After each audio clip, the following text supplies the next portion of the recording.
عليه توكلت وهو رب العرش العظيم. اللهم صل علی سیدنا محمد وعلی آل سیدنا محمد وبارک وسلم. الحمدللہ رمضان المبارک کی مبارک گھڑیاں شروع ہو گئی ہیں.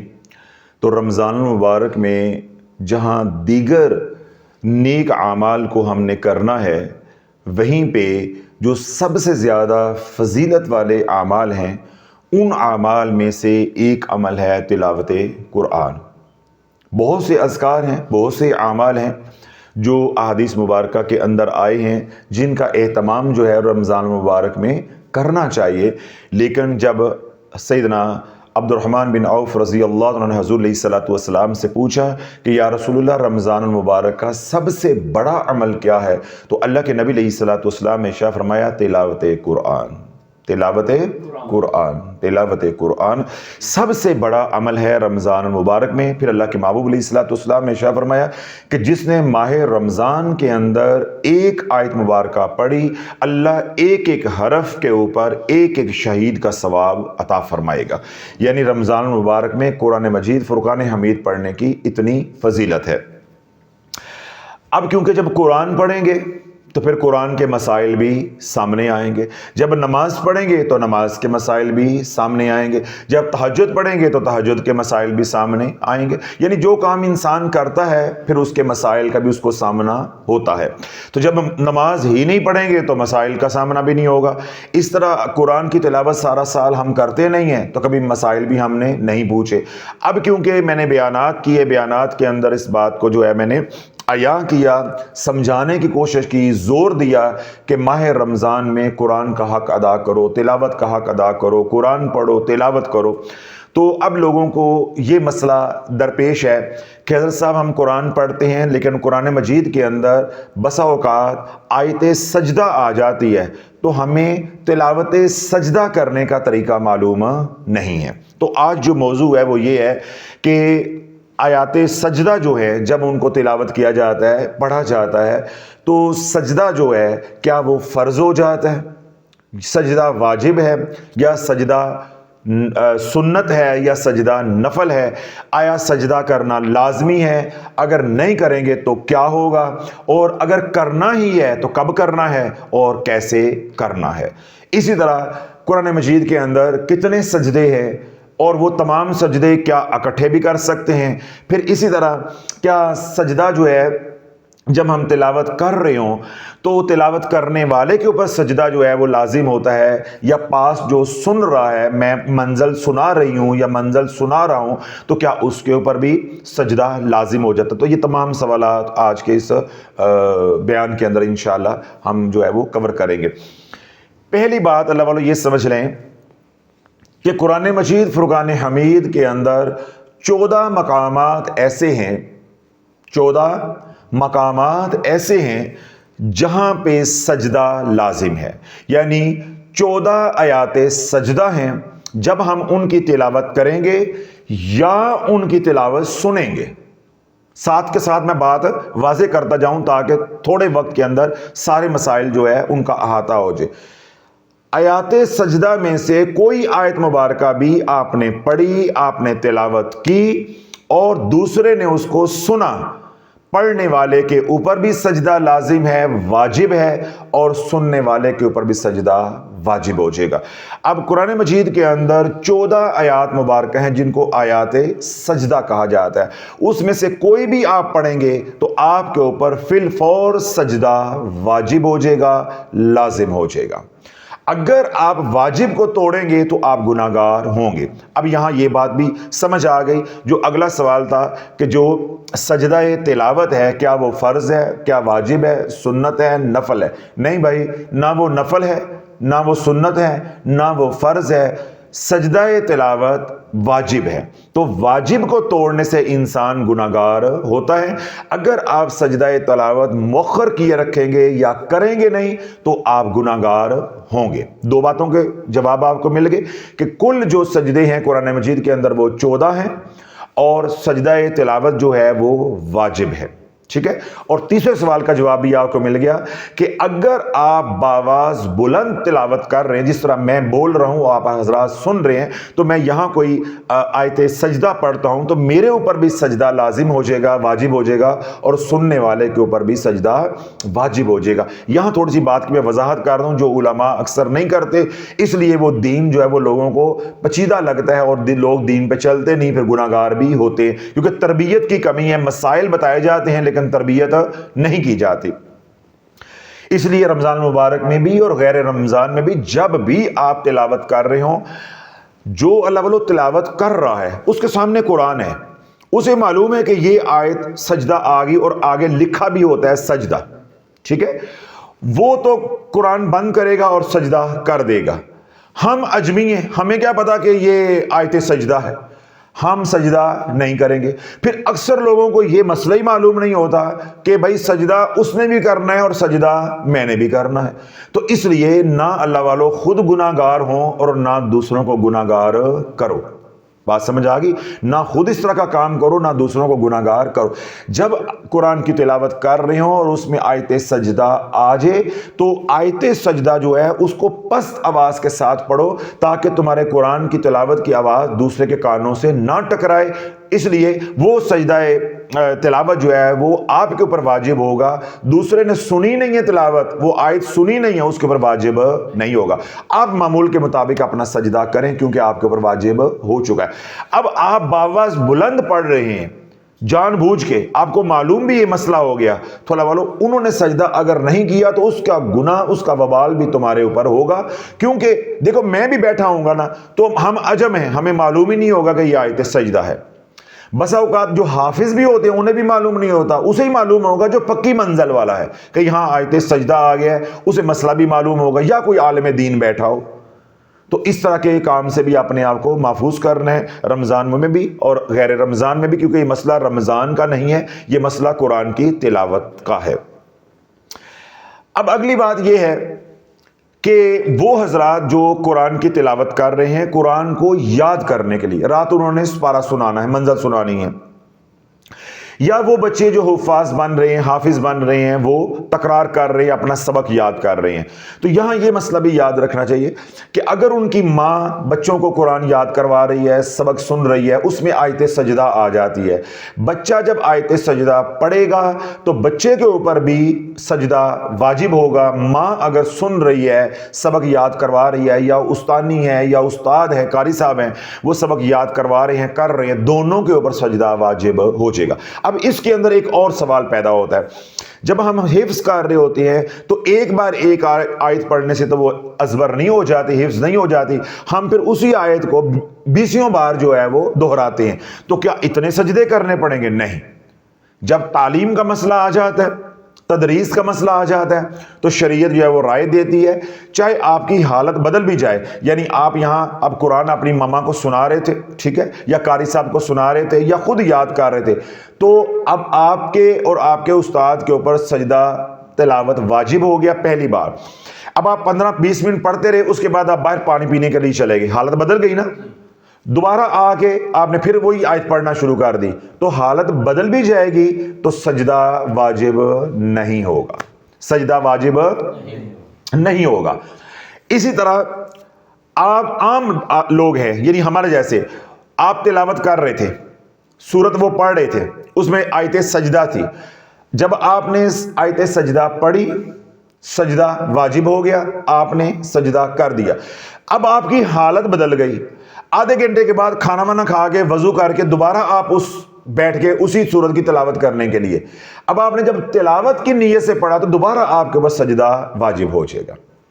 جب آپ نے تعلیم کی نیت سے پڑھا, حفظ کرنے کی نیت سے پڑھا, تو جتنی بار بھی آپ حالت بدلتے رہیں گے, باہر جائیں, اندر جائیں, لیٹ جائیں, سو جائیں, کھانا کھائیں, نیا وضو بنا کر آئیں, حالتیں بدلتی رہیں گی, لیکن آپ کے اوپر تلاوت کا سجدہ دوبارہ واجب نہیں ہوگا. لیکن اگر آپ کو وہ صورت یاد ہے زبانی یا دیکھ کر اور آپ محض تلاوت کر رہے ہیں, تو جتنی بار وہ آیت آئے گی اتنی بار ہی آپ کو سجدہ کرنا پڑے گا, اور جو سن رہا ہے اگر تو اس کے اوپر بھی سجدہ لازم ہوگا, کیونکہ اب یہ مسئلہ تلاوت کا ثواب کا ہے, یہ مسئلہ تدریس کا یا تعلیم کا مسئلہ نہیں ہے۔ اب حالت بدلے گی تو آپ کو گنجائش نہیں ملے گی، حالت بدلے گی تو فوراً آپ کو وہ جو سجدہ ہے وہ آپ کو کرنا پڑے گا۔ اگلا سوال یہ تھا کہ یہ سجدہ تلاوت ہے، کیا یہ فوراً کرنا ہوتا ہے؟ جی فوراً کرنا ہوتا ہے۔ کیا کرنا ہوتا ہے؟ فوراً کرنا ہوتا ہے۔ ایک کوئی کمیٹی نہیں ہے کہ سال بعد دے دیں گے۔ افضل کیا ہے کہ جب آپ تلاوت کر رہے ہیں، یوں دیکھیں آپ قرآن پڑھ رہے ہیں یا زبانی آپ کو قرآن یاد ہے یا سورہ مبارکہ یاد ہے، اس میں سجدہ تلاوت آ جاتا ہے، تو آپ پڑھ رہے ہیں تو جو ہی وہ آیت آ گئی آپ قرآن مجید کو ایک طرف یہاں رکھ دیں ریل کے اوپر اور فوراً سجدے میں چلے جائیں، اور جب سجدے سے اٹھیں تو باقی جتنی تلاوت کرنی ہے وہ آپ کر لیں۔ سب سے افضل تو یہ کام ہے۔ اب اس کے اندر آگے مسائل پیدا ہوتے ہیں یا سوال پیدا ہوتے ہیں۔ آپ قرآن مجید کی تلاوت آج کے دور میں خاص طور پہ موبائل کے اوپر اپنی گاڑی میں بیٹھ کے کر رہے ہیں اور آپ سفر کر رہے ہیں، اب آپ سجدہ تو نہیں کر سکتے، سجدہ نہیں کر سکتے۔ اسی طرح آپ اپنے دفتر کے اندر کرسی میز کے اوپر بیٹھ کے آپ فارغ تھے، آپ نے کہا چلو آج رمضان مبارک کا فلاں روزہ ہے تو میں تلاوت ہی کر رہا ہوں، گھر جا کے وقت نہیں ملنا، آپ نے تلاوت شروع کر دی تو اب آ گئی آیت سجدہ۔ اب آپ نے پینٹ کوٹ پہنا ہوا ہے، ادھر کرسی میز ہے، نیچے کوئی ماحول نہیں ہے زمین پہ، تو اب آپ نے بوٹ پہنے ہوئے ہیں تو آپ سجدہ کیسے کریں گے؟ آپ سجدہ نہیں کر سکتے۔ ایسی حالتیں پیدا ہو جاتی ہیں نا۔ ایسے ہی کسی کا مریض جو ہے وہ اسپتال میں داخل ہے، وہ باہر وارڈ کے برآمدے میں کھڑے ہو کے قرآن کی تلاوت کر رہے ہیں، اس میں سجدہ آ گیا، یا کوئی اور اس طرح کی حالت ہے سفر کے اندر، یعنی اس کو کہتے ہیں حالت فرار ہے، حالت فرار ہے۔ اب حالت فرار کے اندر آپ سجدہ نہیں کر سکتے۔ اب آپ کو اجازت ہے کہ آپ سجدہ تلاوت کو مؤخر کر سکتے ہیں۔ اگر حالت قرار ہے، یعنی میں اب یہاں آرام سے بیٹھ کے تلاوت کر رہا ہوں مسجد میں، گھر میں، اپنے کمرے میں، تو میں کہوں جی نہیں سجدہ میں 4 دن بعد کر لوں گا، تو یہ بری بات ہے، یہ نہیں کام کرنا۔ وہ اس وقت سجدہ کرنا زیادہ افضل ہے اور باعث ثواب ہے۔ بغیر کسی عذر کے آپ اس کو مؤخر نہیں کر سکتے کیونکہ وہ واجب ہے، وہ نفل نہیں ہے کہ دل کیا کر لیا اور دل کیا نہ کر لیا۔ اب اگلا سوال اس کے اندر اور آ جائے گا کہ وہ حضرات جو حالت فرار کے اندر تھے، بے قراری کے اندر تھے، انہوں نے سجدہ تو کیا کر دیا ہوا ہے مؤخر، کسی نے دفتر میں نہ کیا، کسی نے گاڑی میں نہ کیا، اور کسی نے کسی اور جگہ پہ قرآن پڑھا، زبانی پڑھا اور بعد میں وہ سجدہ نہیں کر سکا، تو وہ سجدہ کب کرے گا؟ جب مرضی کر سکتا ہے، 24 گھنٹے کے اندر جب مرضی کر سکتا ہے۔ جب بھی آپ نماز پڑھیں تو نماز جب پڑھ کے فارغ ہو جائے تو ایک سجدے کی آپ نیت کریں گے اور وہ سجدہ تلاوت آپ کر لیں گے، وہ سجدہ انشاءاللہ ادا ہو جائے گا۔ صبح کر لیں، رات کو کر لیں، شام کو کر لیں، 5 دن کے بعد کر لیں، جب بھی یاد آئے، 10 دن کے بعد بھی یاد آ جائے، او میں نے تو فلاں دن بیٹھ کے قرآن پڑھا تھا، اوہو اس کا تو سجدہ تلاوت رہ گیا ہوا ہے، تو بس ابھی کر لیں، ابھی کر لیں، یعنی اس کا واجب ہے سجدہ تلاوت، اس کا ادا کرنا جو ہے وہ ضروری ہے۔ اب اگلی بات جو بڑی اہم ہے وہ یہ، اگر آپ نے، میں نے کہا کہ حالت فرار کے اندر آپ ہیں، یعنی آپ پرسکون نہیں ہیں، گھر والا ماحول نہیں ہے، تو آپ سجدہ نہیں کر سکتے۔ کیوں نہیں کر سکتے؟ کہ سجدے کے لیے، یعنی سجدہ تلاوت کے لیے وہ تمام شرائط ہے جو سجدہ نماز کی شرائط ہے، کہ آپ کا باوضو ہونا بھی ضروری ہے، آپ کا قبلہ رخ ہونا بھی ضروری ہے، اور کوئی مکروہ اوقات بھی نہیں ہونے چاہیے۔ یعنی وہ تمام شرائط جو نماز کے اندر سجدہ ہے وہ تمام شرائط لاگو ہوں گی۔ اب آپ گاڑی کے اندر قرآن پڑھ رہے ہیں، چاہے زبانی پڑھ رہے ہیں، چاہے آپ موبائل پہ دیکھ کے پڑھ رہے ہیں یا قرآن مجید کو دیکھ کے پڑھ رہے ہیں، تو آپ جو ہے وہ کیسے قبلے کی طرف جو ہے وہ رخ کریں گے؟ نہیں ہوگا نا، ٹھیک ہے۔ بسا اوقات یہ ہوتا ہے کہ قرآن کی تلاوت کر رہے ہوتے ہیں، سفر کر رہے ہوتے ہیں، وہ مکروہ وقت ہوتا ہے، لوگوں کو پتہ نہیں ہوتا، وہ قرآن پڑھے جا رہے ہوتے ہیں، تو اس وقت سجدہ بھی نہیں ہو سکتا۔ یہ حالت بھی ہو سکتی ہے کہ آپ حافظ قرآن ہوں، آپ زبانی قرآن پڑھ رہے ہوں، آپ نے قرآن تو زبانی بغیر وضو کے پڑھ لیا، وہ جائز ہے، لیکن بغیر وضو کے اب سجدہ نہیں کر سکتے، چاہے حالت قرار بھی ہے. آپ مسجد میں بھی بیٹھے ہوئے ہیں, وضو نہیں ہے, قرآن زبانی پڑھ رہے تھے, گھر میں بیڈ روم میں بیٹھے ہوئے ہیں, دفتر میں بیٹھے ہوئے ہیں, سجدے کی جگہ بھی ہے, سب کچھ ہے, لیکن آپ وضو کے ساتھ نہیں ہیں, آپ زبانی پڑھ رہے تھے, تو آپ سجدہ نہیں کر سکتے. تو عرض کرنے کا مقصد یہ ہے کہ سجدہ تلاوت کے اندر وہ تمام شرائط لاگو ہوں گی جو سجدہ نماز کے اندر لاگو ہوتی ہیں. یہ ساری بنیادی باتیں اب آپ کو سمجھ آ گئی.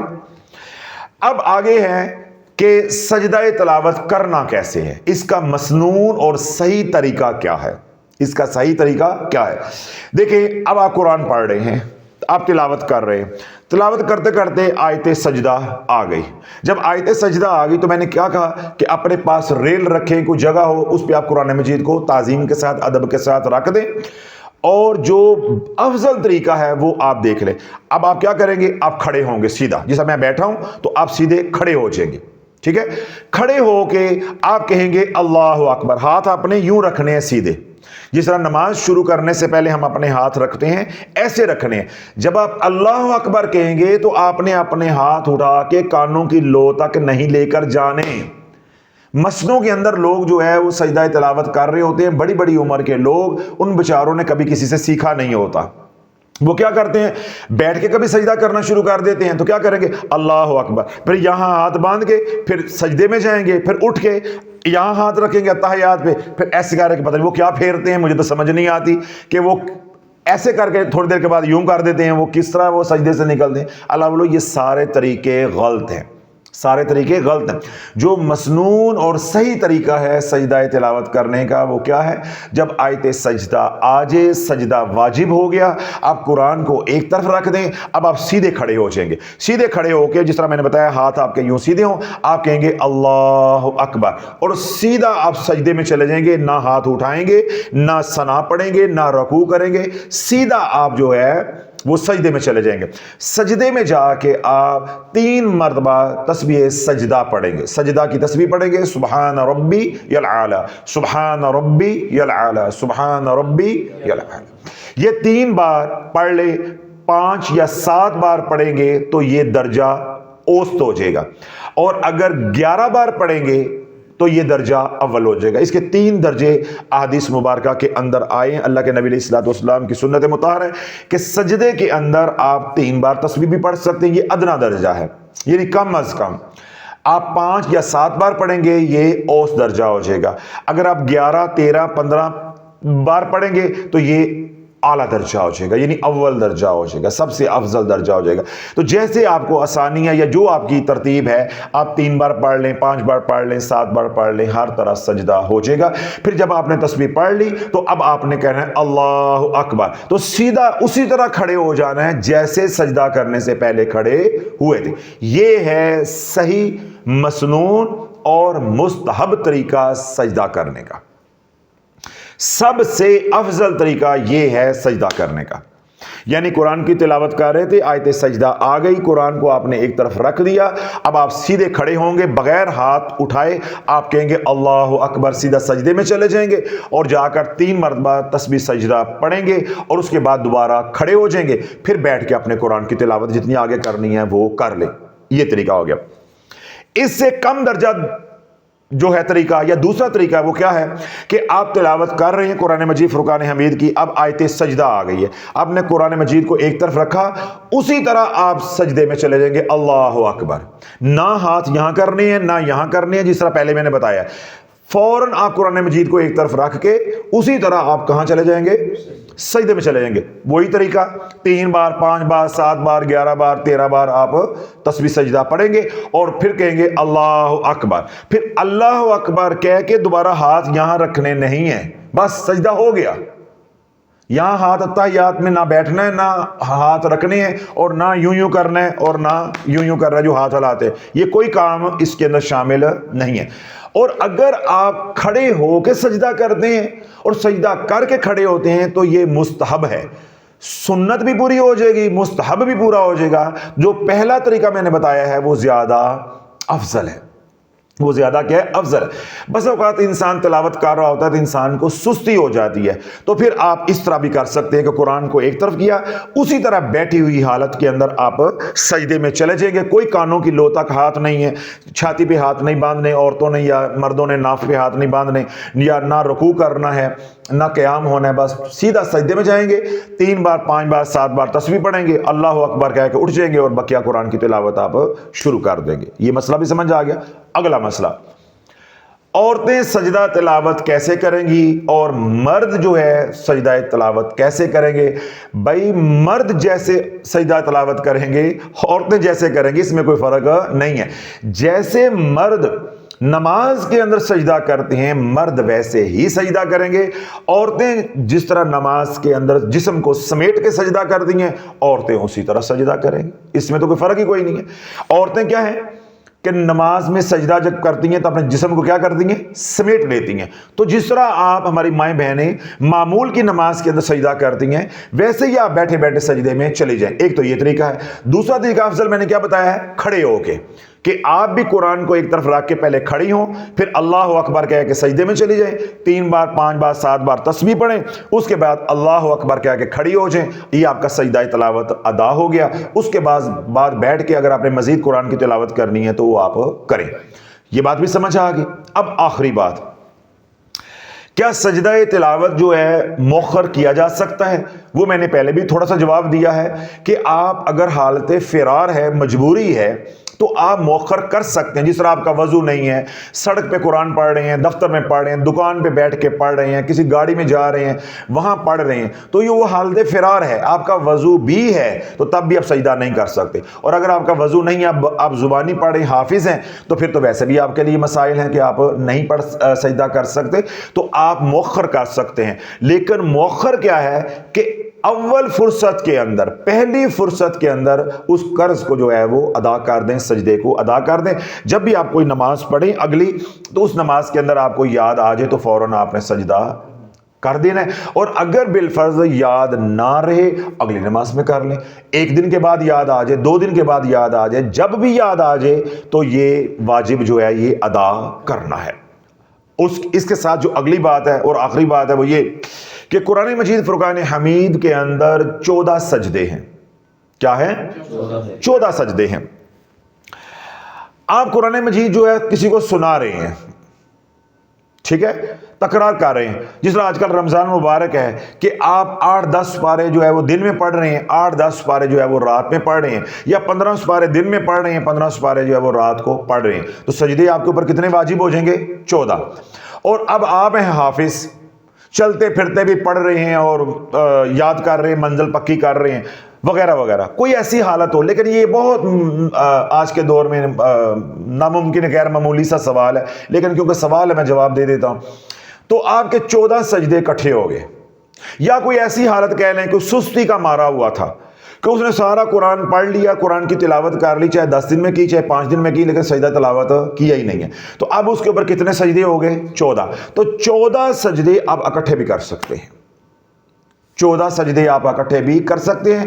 یعنی میرے عرض کرنے کا مقصود یہ ہے کہ آپ 14 سجدے مؤخر کر سکتے ہیں، تلاوت کیے جائیں، بعد میں آپ اکٹھے بھی 14 سجدے کر سکتے ہیں۔ اب 14 سجدے آپ کیسے کریں گے اکٹھے؟